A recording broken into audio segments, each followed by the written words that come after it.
Hey everyone, and welcome back to the VHS Tapes podcast. Um, Venom's having issues again, so he's just a PNG for today. Aren't I having issues? What'd you say? When aren't I having issues? Yeah. I'm actually streaming this to Venom in Discord, so yeah, there's literally nothing next to me. I'm just looking at an empty chair. Alone in the empty world? Yes, alone in the empty world for Rubber. But yes, today we are discussing a movie called Rubber.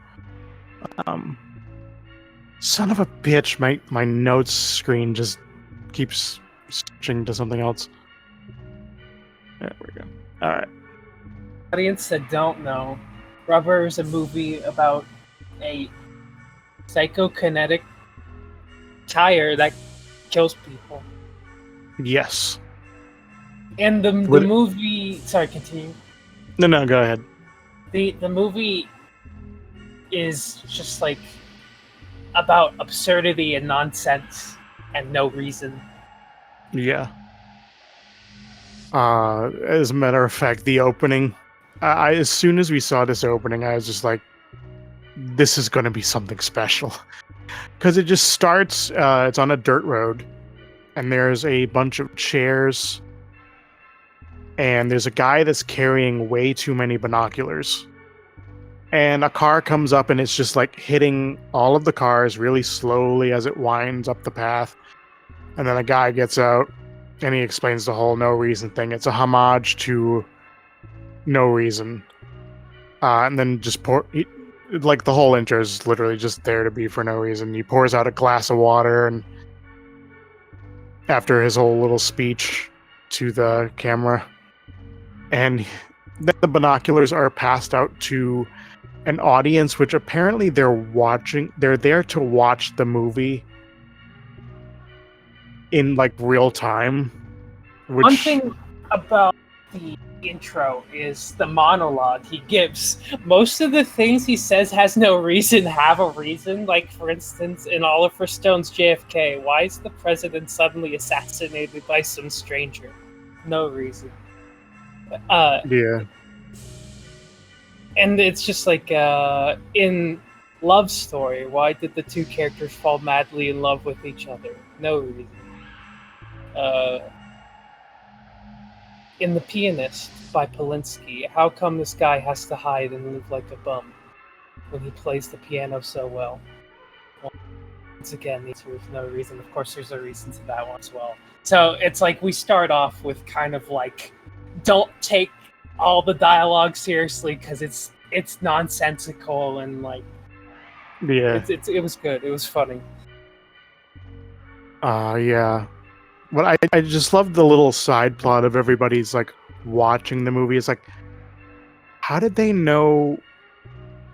And I'm probably reading too much into it, but like I am still just like, how these people know stuff was gonna happen and they set it up in advance, and also why is everyone just like, oh, we're watching a movie in real time? Like, no, you're just looking through a binocular at events that are happening in real time. It's not a movie. But yeah, it's like several characters, the audience watchers, and then some others are aware that they are in a movie. And then some people are not. But yeah, we'll get more into that in a bit. Everyone looking through the binoculars, they just look out at just a patch of desert, and eventually we finally see this tire. It starts moving by itself, gets up out of the dirt, falls over a couple times as it, I don't know, I guess it gets its bearings, typical tire behavior. And the first victim in this movie is a plastic bottle. It just like rolls up to it and just like crushes it as it runs over. Emboldened, the tire rolls on and kills a scorpion, where, you know, the first living victim dies and the bloodlust begins. It then finds a glass bottle, which proves too strong for it to merely just crush. Hang on, I got the stream feed in my way. If I remember correctly, the tire starts to like flex and move slightly a bit, and then like there's this like sound effect that builds up as the tire like kind of wriggles around, and then the glass bottle just explodes. So this is the first introduction of the psychokinetic powers or whatever, and we're gonna see them in use actually a little bit later. I just find it funny. Like you said, it just starts like warbling, and it's like just like a rubber noise, I guess. I think they probably did was it's a common sound effect is they get like a piece of sheet metal and they just like shake it. And then just pitching it and stuff, you can make all sorts of sound effects with that. It might just have been that. But yeah.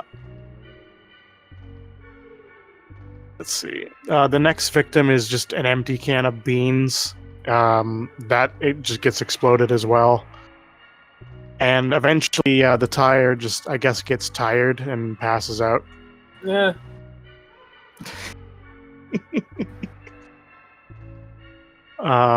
Yes, the next morning, the tire wakes up and drinks some water. Yeah. This shot was very funny. It's just like, the way they shot it was like the tire was like tired and like wobbling towards the water, and then just like goes and drinks it like a deer or some shit. Yeah, this is the only time the tire like eats something. Mm-hmm. And after this, it goes through, and it like sees a rabbit and just explodes it. Like you know, as the movie progresses, the tire's just getting stronger and stronger. It then just sassily rolls along to some classy music. Like, after its little murder spree of like small animals and discarded garbage.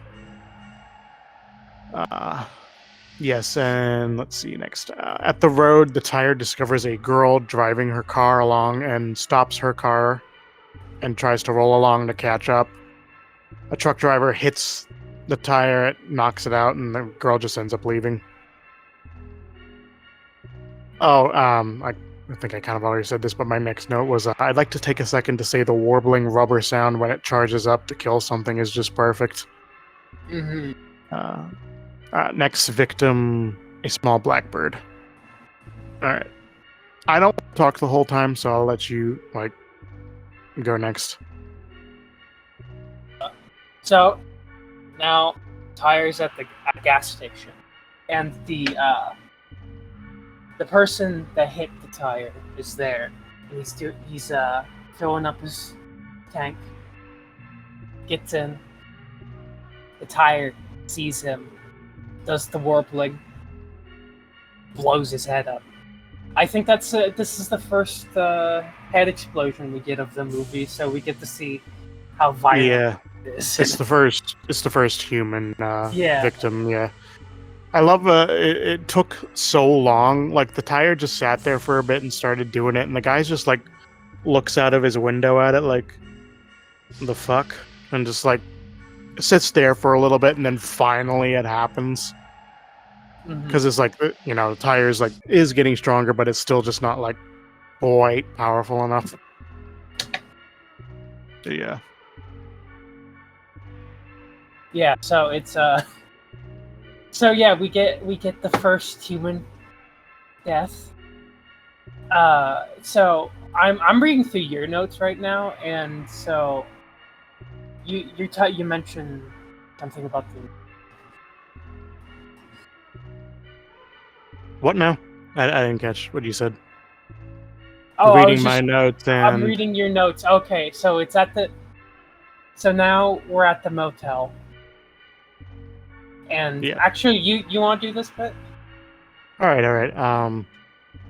Yeah, so it gets to the motel, and I wasn't sure at first, but it is the motel where the girl in the car pulled over, and for whatever reason, she's just taking a shower with.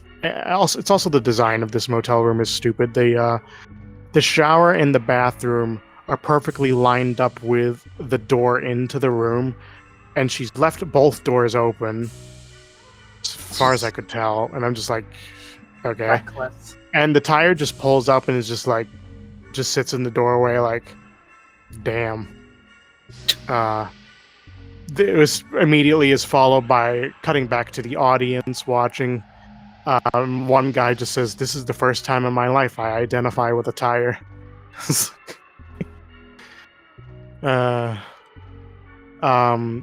After she finishes her shower, she like kicks the tire out, and the tire appears sad somehow. And I also just find it. I want to know how they got the tire to roll around. Like, obviously, sometimes it's just they had it and just whoosh, sent it along. But there are times where it like stops and turns, and it doesn't always look CGI. Sometimes it looks like it's like genuinely there. I'm just, I don't know. If someone is like grabbing the end of it and like slowly moving it around. Yeah, they could just be somebody in a green screen suit. Mm-hmm. Who's just running around the whole time. But whatever, it looked, I don't know, as well done for, this kind of movie, which has never been done before. Yes, yeah. Needs to be more inanimate object serial killer movies. Yeah, we need more of them, honestly. Yeah, I would like to see one about like a lamp or something. That would be nice. Yeah. The tire then, I don't know if he straight up rented a room or if he just like entered one himself and whatever, and just nobody like noticed. But he's like watching an exercise video from the 80s. Apparently he's just fascinated by the existence of boobs, which, I mean, I get it. And then we cut over to, I'm just calling him Binoculars Guy / Turkey Guy. He's in his room, and he gets a call from someone he just refers to as Master. He's being given orders to kill the turkey that's in his room so it can be fed to the binocular people. It's a very strange scene, because it's like, we don't see the turkey or really get much of like a gist of what he's saying to the guy until it zooms out and there's the turkey. Yeah. And then he just murders it. Yeah, it's this movie's definitely something. Yeah, and it's like, I had a theory, which it could still be done according to how the movie ended, but I'll get to that after, because I'll end up spoiling it, and I don't want to spoil it just yet. I'll try to. Hopefully, I remember. But anyway, you could always write it down. Yeah, and yeah, go ahead. What happens next with the turkey? Where are we going? Shit, I scrolled up. Control. Where am I? Sorry. No, you're good. You're good. People watching. The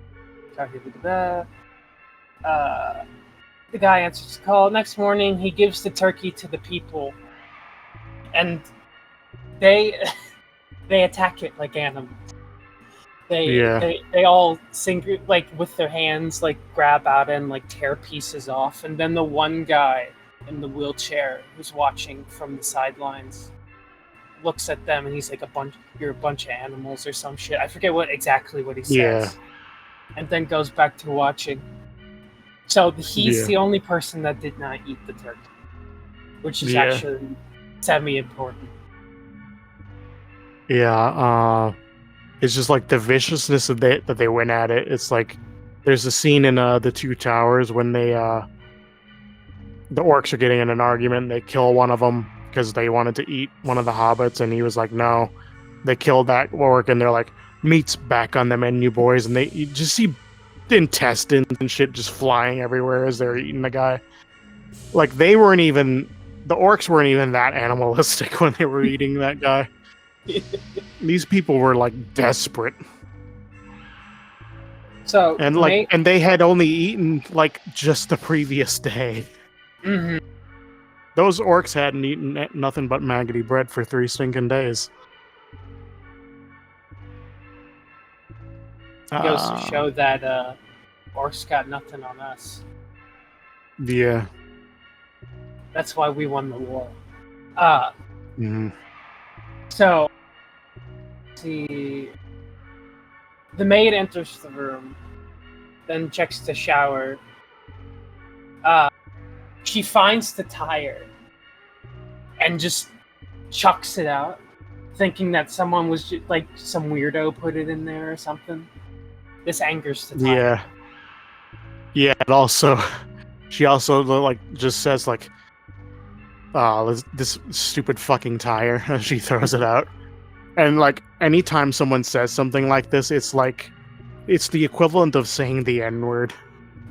Like the It's like- tire takes it very personally. It's like calling someone a bum in Rocky.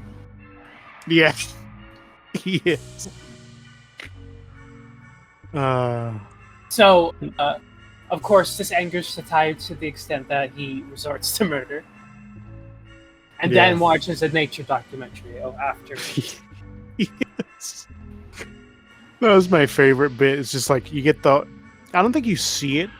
You just see it like get back up. It warbles. The door opens back up. It flies back into the room practically. And then it just cuts to like there's blood everywhere and just there's a nature documentary playing. And then it goes to the motel pool to spy on the girl from before. It's like she gets out of the pool, walks by, and it I don't know. I don't know if it tries to kill itself, but it flops into the pool for some reason. I don't know. Maybe it was trying to swim. And we also get stays submerged. What now? Oh, I was saying that it stays submerged, and then it cuts to the people, and they're talking about the physics of the tire, if it's supposed to float or not. And then they ask the man in the wheelchair, and he's like, "You just saw it happen. It sinks," or some shit. Yeah. All right. We're gonna pass a little bit. We did. So we have the motel manager. He's trying to fix something or whatever, and his kid. Yeah, his kid's got like is somehow aware that this tire is here. Like somehow this tire having simply just come to town, killed one guy, and then he's killed the maid, but nobody's found that just yet. I don't think.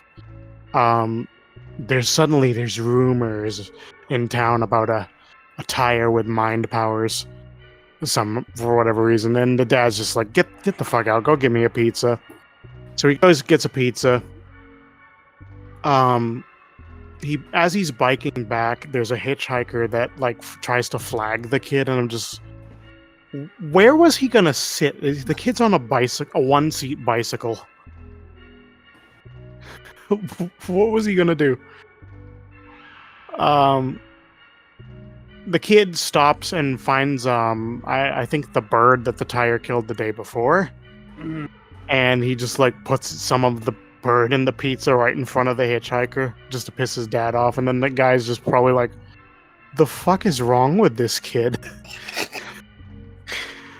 All right, now cutting back to like everyone's getting sick and groaning. I didn't write it because I thought they would just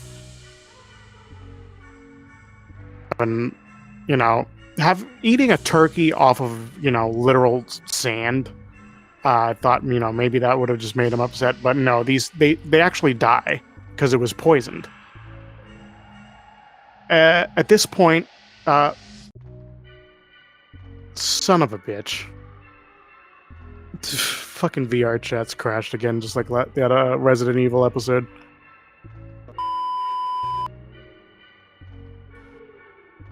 All right. I will be right back. Alrighty.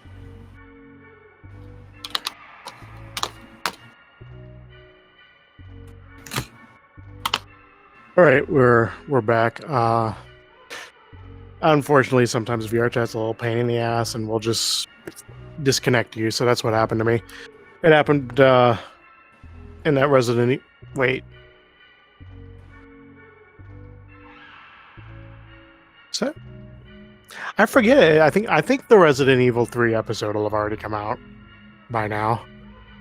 Yeah, I think so. Anyways, so yes, the sheriff, same guy at the beginning of the movie, Sheriff Chad, as I read it was in the summary. There's an alarm on his watch that goes off because he's in mid discussion with the hotel owner. He walks away, goes back to the other officers and says, "All right, guys, pack it up. Nobody's watching anymore." And they're just like, what are you talking about? And he's like, this is a movie. Nothing's real. Like, it's all bullshit. And they're like, there's a very real dead body in here. And he's like, nah. Everything's a prop. Everything's bullshit. So he tells one of the officers to shoot him, and he's like way too keen on, like, all right, pulls his gun out, fires a shot into him, and despite the bullets hitting him and he's very much bleeding, he just stands there and just takes it. Like, see, everything's fake. And then they're like, they bring up the body again, and they check it, and it's like, it's a genuine dead body. And he's like, oh no, something's wrong. Goes back and finishes talking to the hotel manager. The tire at this point reanimates, I guess, and begins vibrating, kills the manager, and just leaves the sheriff for whatever reason. And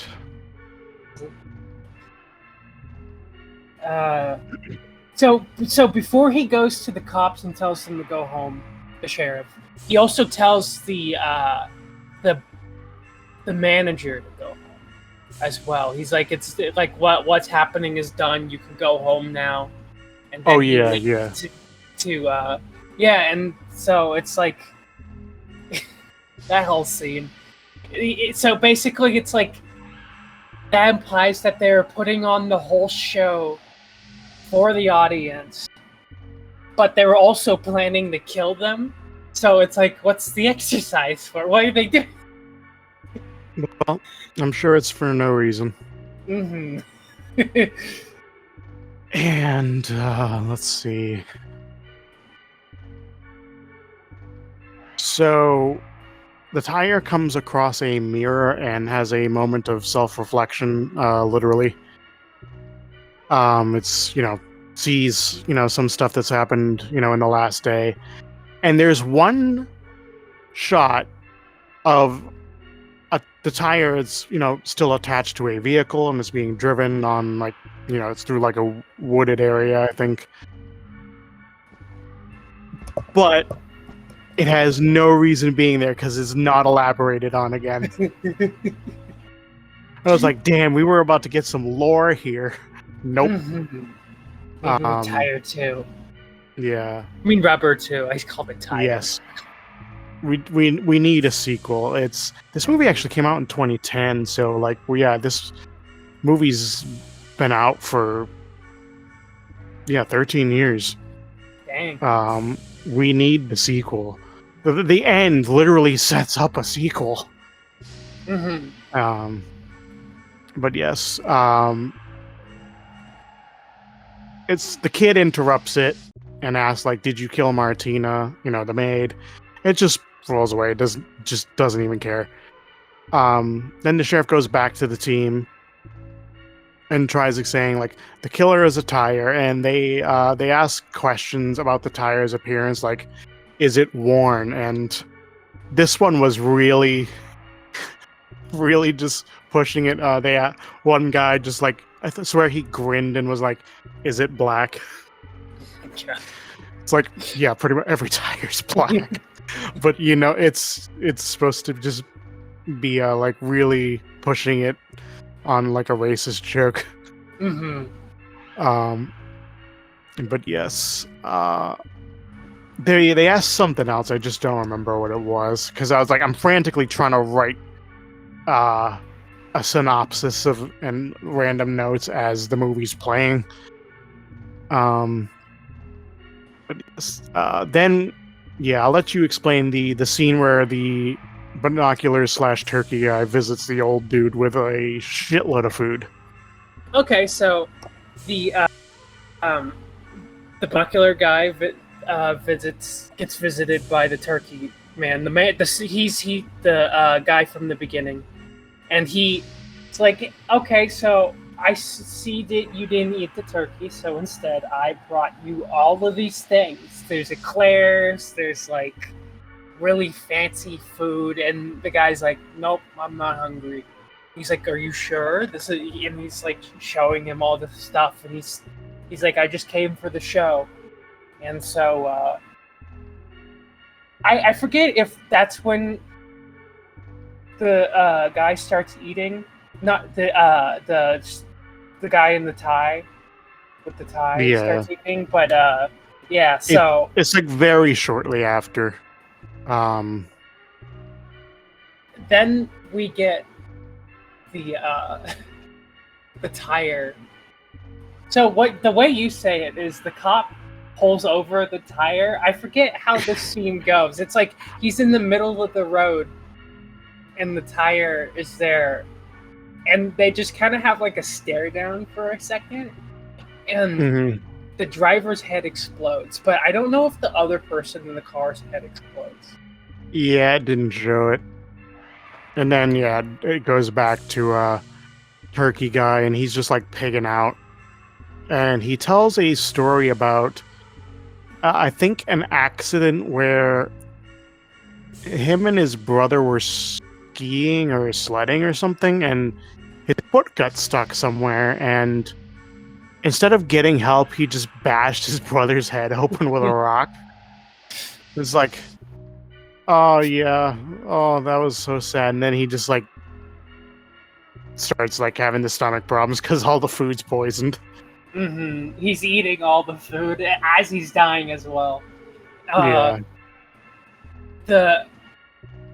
I just like the fact that it's just like he was just trying to make small talk with the guy, and then like he starts eating the food that he already knows that he is poisoned, but keeps eating it despite the fact. Mm-hmm. Even when the pain starts showing, and then he probably has the longest death in the movie. Yeah. Because he struggles for a little bit, and then the guy in the wheelchair doesn't even really acknowledge him dying. Yeah. He's just watching the show, quote quote. Let's see. So the tire comes across one of those tire fields where they burn the tires. Yeah. Like in The Simpsons. Yeah, exactly. The tire fire. And I think this does something to the tire, as afterwards we see a 3-day later jump cut to a bunch of dead people everywhere. Mm-hmm. Everyone in the town is pretty much dead, save for the cops and the pretty lady, and that's it. And then we get that's the fucking best bit. We're actually at the end of this thing now. So they're in the middle of the road, they're at a car, and they're playing chess. I guess while they're trying to think, like they're trying to locate the tire.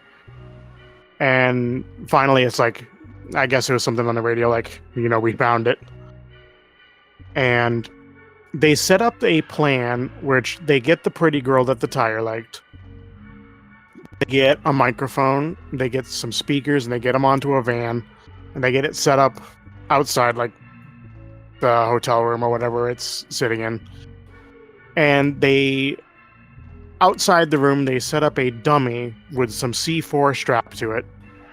and they put a microphone. I mean, not a microphone. They put a speaker on the actual dummy, and they get the girl to read a script that just has her said like really mean and degrading dommy mommy type shit to the tire while asking it to kill her.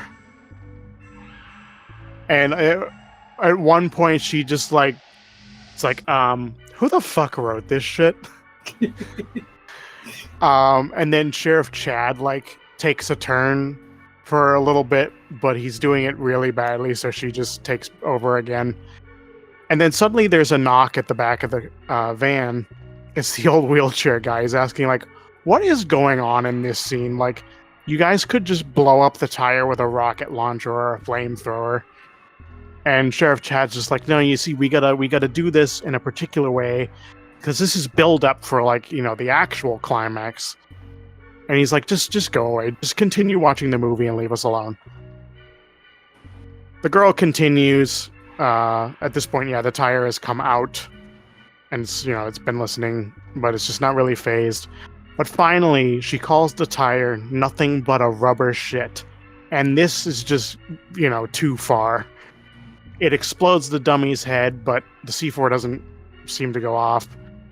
Or maybe it did and it just didn't do anything, which makes no sense. That much C4, you just, nothing in like a good radius would be alive. It blows up the head of the mannequin and that's it. And it rolls back. Okay. Right? Yeah. And I guess like they don't think it's close enough because they want it like right on top of it when they detonate it. The tire just goes back in its room. The sheriff just like, fuck it, takes a shotgun, goes right into the room, kicks the door open, and just shoots the tire. Comes out and just tosses the remains of the tire over to the old guy. And he's just like, what the fuck? That's such a shitty ending. And he's like, dude, you fucking asked for us to rush it. But then it's not over. The tire comes back out of the room, reincarnated as a tricycle. And it takes a look at the old guy, and he's like, hey, just stay put. I'm not a character, just an observer. But it doesn't care. It just blows him. It doesn't just blow his head off. It completely destroys him on a molecular level. All that's left is some scraps of the wheelchair. And I guess they just gave up at this point. They just dropped the girl off at her car. She goes by. The tricycle, like, follows her. No, but, like, obviously she's way, way faster. As it goes along, tires begin coming to life and start following it. And the wheel uprising has begun. The end. They take on Hollywood.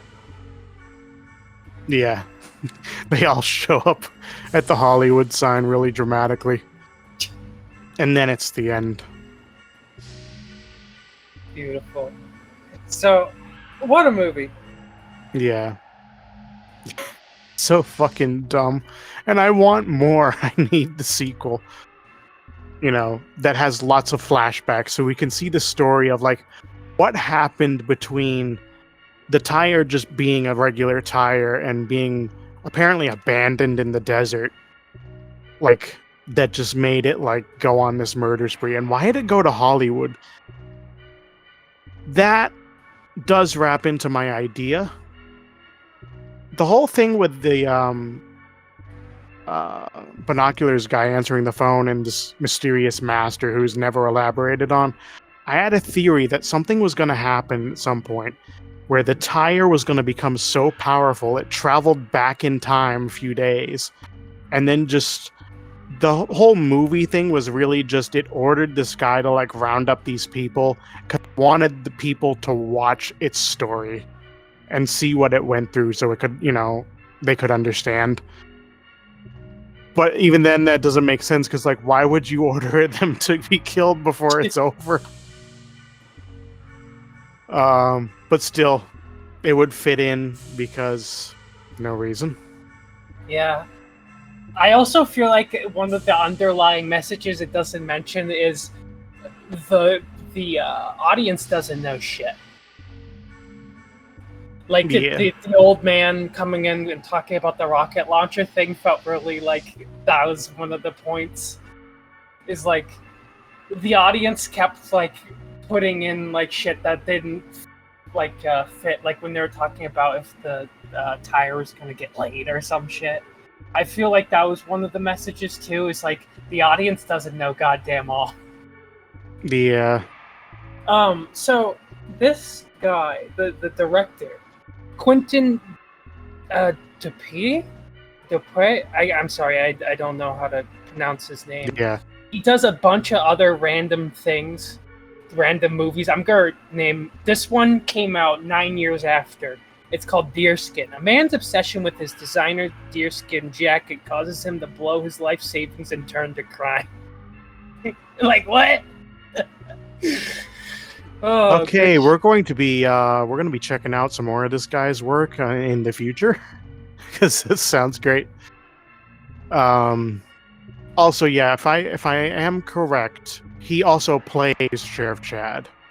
Ah, I think so. So another one is called Reality. Bob agrees to finance Jason's horror movie and asks him to find the best groan in the history of cinema. What the fuck? Oh my! Oh, that sounds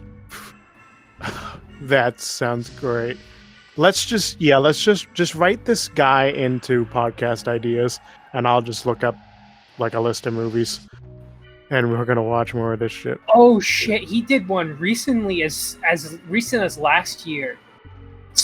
Smoking causes coughing. A group of vigilantes called the Tobacco Forces is falling apart. To rebuild team spirit, their leader suggests that they meet for a week-long retreat before returning to save the world. It's like a Power Rangers thing.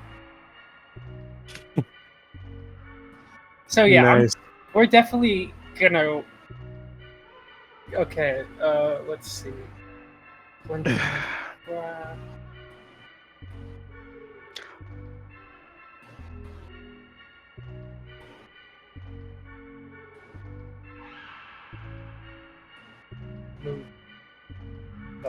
There we go.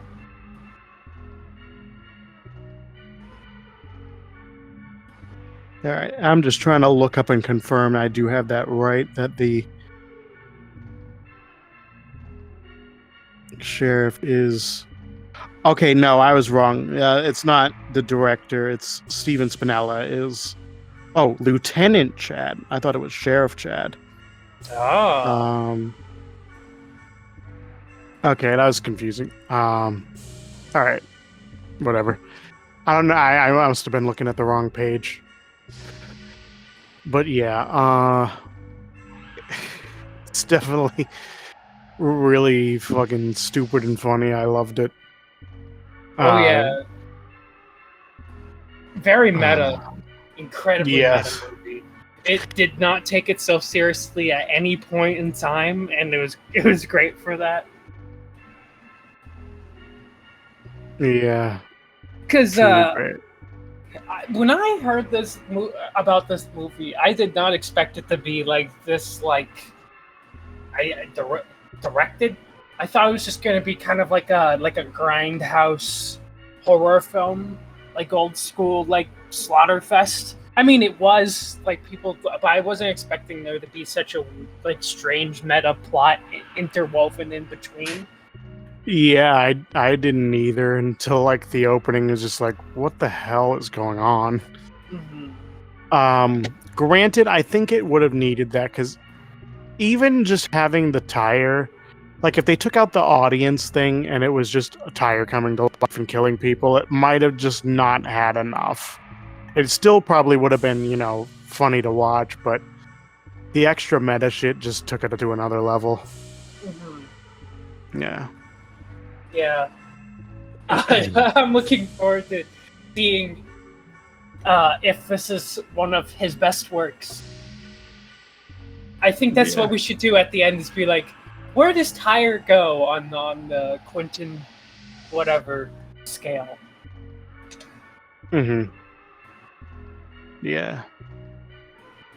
All right. Oh, sorry, what? What's up? Oh, I said we have our work cut out for us. Mm-hmm. Every time we do almost anytime we do a movie episode, we find out something about other movies, and the episode ideas chat grows. Well, actually, there's two. There's regular ideas, and then there's a separate one for games. But yeah, they grow all the time. They fingernails. Yeah. Yep. All right, I think that will do it for this episode, and yes, we will see you guys next week for 1 second. Let me get the actual title so I say it correctly. Resident Evil 2 Part 7? Nah. Maybe the week after. Okay. Let me pull up the episode. All right, so next week will be A Nightmare on Elm Street 5, The Dream Child. Oh. Yeah. Spooky. And for us, that will just be the movie we watch next week. Or maybe in a few days. We'll see. It depends. Ooh, spooky. I forgot today's Tuesday, not Thursday. Mm-hmm. So yeah. Good shit. Thank you for tuning in, people, and if you have the ability to watch Tyre and you have the time, watch it. If not, okay. I think you mean the movie's called Rubber. I keep calling it Tyre for some reason, even though You're a Tyrist. Yeah. We don't tolerate Tyrism. Tyrists. We don't tolerate Tyrists on this podcast. The war on Tyrism. Yeah. All right. So, yeah. See you next week. Peace.